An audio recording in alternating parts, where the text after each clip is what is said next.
Safety will always be the top priority at a major sporting event such as the upcoming World Aquatics Championships in Gwangju, which plans to accommodate more than 200,000 spectators from all corners of the world during the 17-day event.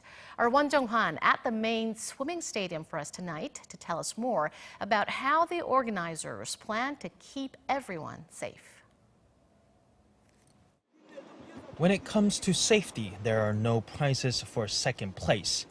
With less than 5 days until the 2019 FINA World Aquatics Championships, the organizers are working to make sure the event is safer and more secure than ever.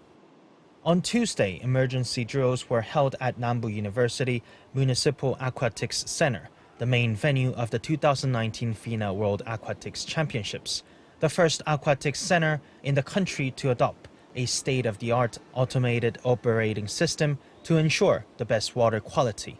It is known as one of the most user-friendly swimming facilities in Asia.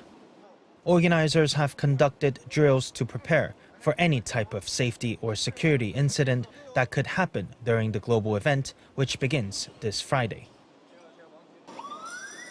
When the siren goes off at the stadium, firefighters guide volunteers and officials step by step so everyone can calmly and safely escape. We've been conducting these kinds of emergency drills since early June, and this is our third time.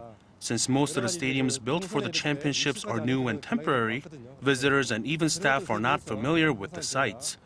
That is why we are repeating the drills to increase our preparedness when needed. After evacuating successfully from the stadium, volunteers were also taught how to perform CPR. And the counter-terror agency was also present to explain how they will conduct anti-terror drills near the sites to prepare in case of terror-related issues during the World Swimming Championships. To make sure every visitors from around the world are safe and secure, more than 2,500 police officers and firefighters will cover every site every day until the games end. Won Jung-hwan, Arirang News, Gwangju.